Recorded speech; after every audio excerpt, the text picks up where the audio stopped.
another video of Storied Living. This is Richa. In this video, we are going to be talking about some of my best reads from 2020. We're going to talk about 7 books that I've read and I've really liked. I thought we'll do a quick mid-year check-in, although I know that we are way past mid-year, but that doesn't really matter. I make the rules here. So I hope you like this video, and if you do, please subscribe to my YouTube channel, leave a comment after this video, and you can also find me on Instagram. I have my own Instagram page there, and this is the address where you can follow me on Instagram. So let's dive into it. Okay, so the first book that I want to talk to you about is Girl, Woman, Other by Bernardine Evaristo. I picked up this book earlier this year, and I had read somewhere that this is Barack Obama's one of his favorite books, and then I had to read it. So this book also won the Booker Prize in 2019. This book has 12 female characters. So this is a story about 12 women, and all of these different stories are tied to each other in some way. The story is really about women from the African diaspora who are living in UK, and it's about their lives. So this book is really intersectional because it talks about race, it talks about gender, sexual identity, sexual orientation, acceptance and inclusion, and these are also really humane stories about all of these women. What I really liked about the book is that all the characters, they are very real, they are flawed, and you really live through the stories with those characters. I was really invested in the characters and I wanted to know what happens, and I was completely glued to this book. Interestingly, I had picked up this book when I was on vacation. Earlier this year, we were vacationing in Malaysia, and I was on the beaches, and while this isn't really a beach read, but it just happened so and I actually couldn't put it down. It was very, very engrossing. So while this book has many protagonists, I told you that there are these 12 characters, but still there is this one protagonist whose story ties in all of the other stories together, and that's Amma, who is a renegade director in the theatre scene, and she's been trying to get through in the highbrow theatre community for many, many years. So she's been really struggling, but she's also superbly talented. And then there's a story about her daughter Yaz, who's, she's really young, she's aspiring to get into university, and she has her own set of friends. And then you also get glimpses into the lives of her friends. There's also one of the characters that really stuck with me was Bumi, who is from Nigeria, and her daughter Carol, who is trying to make it big into, she gets into an elite university. And then Bhumi's, while she wants her daughter to succeed, she's also worried that Carol is going to forget her Nigerian roots as she tries to get accepted in the university. So there are all of these different stories. Megan's story is, of course, the most, I think, that was really pivotal for me in the book, because Megan is someone who is trying to find her sexual identity. And the book talks about her entire journey and what she goes through. It's really heart-wrenching. It's really painful to see, the whole story unfold for Megan as she's trying to understand herself and as she's trying to find acceptance outside. The writing itself is a little unique, so it will take you time to get used to her writing style. But once you do that, and the way I look at it, if I come across a book which is a little unusual, and I actually prefer books that have a little unusual writing style, so it will take you a little bit of time to understand the writing style and get used to it. But once you do, I am sure that you're going to love this book like I did. This book is also very, very educational. It will expand the way you think about all of these different issues around race and gender and sexual orientation, sexual identity. It went a long way in broadening my perspective about some of these topics. Here's Girl, Woman, Other. I highly recommend you read this book. The next book that I'm going to talk about is a non-fiction read, and it's one of the best books that I've read this year in non-fiction. A lot of my friends had been recommending this book for me, and I'm actually very, very late for this party. I think I must have been the last person to read this book on the planet. So here it is, Yuval Noah Harari's Sapiens. This is a wonderful book. It's really interesting. It's a little bit dense. It's a difficult read, so you will have to really pace yourself out if you're reading Sapiens. And you can see that, you know, all my notations and my sticky notes, everything is here because I was taking a lot of notes as I was reading this book. What is Sapiens really about? It says it is a brief history of humankind, and that's exactly what it is. They say that the best place to start when you tell a story is in the beginning, and that's where Harari takes us. 4.5 billion years ago, at the formation of planet Earth. It talks about the evolution of humankind.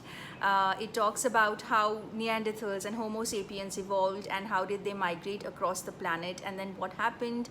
There is a section that talks about the extinction of Neanderthals, which I found really interesting. And there are a lot of interesting findings that Harari shares. He takes us through the phase of the hunter-gatherers, and then agriculture, and then the industrial revolution and the scientific revolution. So he brings us through the ages, and in each stage he's explaining to us what were those pivotal points of change and what did it mean for us as human beings. He also talks a little bit about climate change. He's talking about what happens to the megafauna and the environment. The book explains how mankind was transformed from this disparate group of tribes and communities that were living across in different geographies, and how did they all become unified through different orders. So the three orders that he talks about is, number one, the religious order, then the imperial or the political order, and now it is the monetary order that unifies everybody and brings the whole world together. So there are a lot of these interesting things that you will find in Sapiens. This is a book that if you're looking to read something cerebral, you're looking to add value to yourself and expand your horizons and your understanding of the world, then I highly recommend you read Sapiens. That brings us to our next book, and that is Maya Angelou's I Know Why the Caged Bird Sings. Maya Angelou was an American poet and an autobiographer. She has written 7 autobiographies. So these are a series of 7 autobiographies that she's written, and the first one of the series is this one, I Know Why the Caged Bird Sings. This book talks about her upbringing and her childhood. So Maya spent a large part of her childhood, as she was growing up with her grandmother in a southern town called Stamps. And it was actually, where she grew up, it was near a cotton plantation. And she shares a lot of her experiences about seeing the African American people there working on the plantation and their lives and their hardships. The book itself is very, very touching. It's very moving, and there are difficult, emotionally wrenching sections to this book. Her life, of course, hasn't been easy. And what I really loved about the book was the way she makes light of everything, and she takes everything so positively. Even as a child, there are so many setbacks that her brother and her face. Maya did not have a very easy childhood, and that is apparent that through the incidents that she shares with us in this book. What I found really inspiring is the way she just moves on, and after every setback she just keeps moving forward, and becomes this really determined young woman. And I think that is really, really inspiring for me. So it's written wonderfully. One would expect that with this background of racial oppression and poverty and all of that, this would be a very serious type of a read, but it really isn't. There is a lot of humor and a lot of fun in this book as well. It's very easy to read, and it was really unputdownable for me. I think I must have finished this in barely 2 days. So I highly recommend Maya Angelou's I Know Why the Caged Bird Sings. Okay, next up, we're going to talk about an illustrated book, Persepolis. Now, I haven't read a lot of illustrated books. This is the only one that I read this year, and then the other book that I read was Good Talk by Mira Jacob, which I loved as well. But this book is really, really interesting. Persepolis by Marjani Satrapi. It talks about her growing up in Iran. Marjani is actually the great granddaughter of Iran's last emperor. And in this book, she talks about religious fanaticism and extremism and what it was like for them to grow up and to live in that sort of an environment. It's very moving, it's funny as well. There's a lot of humor and satire in this book. It's entertaining, and it packs a very good message and helps all of us to learn and to get an insight into what it is like to live in times like this. And this book actually has two parts to it. Story of a Childhood is more about her growing up years in Iran, living with her parents, and then Story of a Return is all about her time, the time that she spends in Vienna as she's studying. So it's a very interesting book, and I don't think you should miss this. Alright, and the next recommended read is A Man Called Ove by Fredrik Backman. If you have read Backman's books before, well, I hadn't when I first picked up A Man Called Ove, and I was completely blown away by his writing. This book is a straight 5-star read for me. The story is about this man. His name obviously is Ove, and he's living in Sweden. He's not young, he's 60 plus. He has recently lost his wife, and he's actually thinking of killing himself.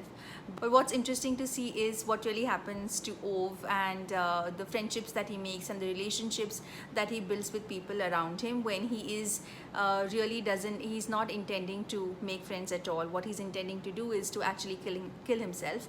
It seems that there is some action always happening around Ove. This book is really touching, it's funny, and it was a wonderful, delightful thing to read. So, Man Called Ove. Okay, and that brings us to our next pick, and that is Beloved by Toni Morrison. I had not read Toni Morrison before. I was really one of those unfortunate individuals who hadn't read Morrison's work, and I was really looking forward to it, and I'm so glad that I picked Beloved as my first Morrison read. It's absolutely engrossing. I also loved this edition. It's a vintage edition, and just look at these black edges and these beautiful French flaps. I was really in love with this with the copy itself. So the story is about set we are somewhere in the mid 1800s, and slavery is just about to be abolished in the United States. But for Seth, who's the protagonist, the memories are still very fresh, and she had lost a lot of her family, and she's now living with her daughter in a house which is supposedly haunted by her own dead daughter's ghost. So the premise is really interesting. Of course, the story is a little spooky because there's a ghost and there's a haunting that is going on. So there is that element of supernatural. It itself is very humane, and what really stuck with me was that each character is so important in the book, and each character stays with you. I mean, all the characters are very memorable. So writing style is very unique. It's almost as if Morrison has created a language of her own, but the beauty of it is that that language really touches you, and the writing really reaches out to you. So there you go, Beloved. Highly recommend you read this book. Okay, so we are almost at the end of my list, and this is the last book that I'm going to be talking about in this video, and that is the memoir by Tara Westover, Educated. In this book, Tara talks about her really unusual upbringing in a town in the United States, living with survivalist parents. Her childhood was very unique. So her parents did not even send their children to school. This is a story about parenting. It is, there is a fair bit of child abuse, and it's an emotional book, obviously, but the way Tara has written her own story, it is very easy to read and to follow. She is obviously a very talented writer, and just through her sheer talent and grit and determination, the book talks about how she claws her way out of a situation and actually goes on to Harvard and Cambridge to get her education. So very inspiring, and I highly recommend this book.